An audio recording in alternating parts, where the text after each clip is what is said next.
Hello tout le monde! Cette semaine, je vous propose de réaliser un délicieux flan au chocolat sans pâte. Je vous avais déjà proposé un flan à la vanille sans pâte qui connaît un gros succès sur ma chaîne. Aujourd'hui, on le fait au chocolat. J'espère que la recette va vous plaire et je vous laisse la découvrir en images.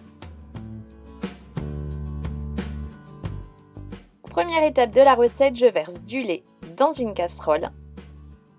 J'ajoute de la crème liquide, il faut que celle-ci soit au moins à 30% de matière grasse.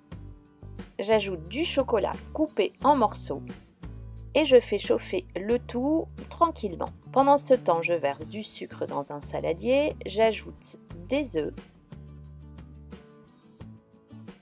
et je fouette le tout. J'ajoute ensuite de la maïzena ou de la poudre à crème type maïzena. Je reprends mon mélange précédent qui est bien chaud et je verse à peu près les 3/4 sur mon mélange sucre, œufs, poudre à crème.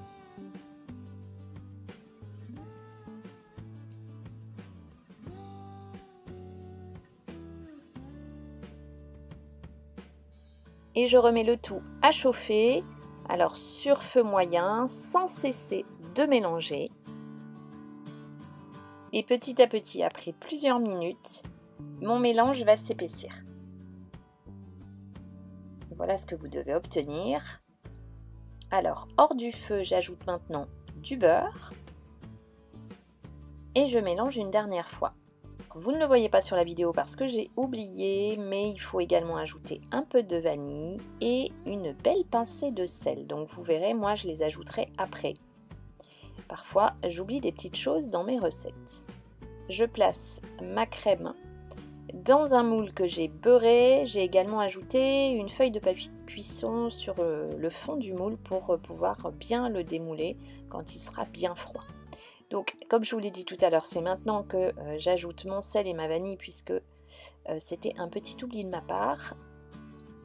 Et direction la cuisson dans un four préchauffé à 200 degrés en mode classique, donc statique.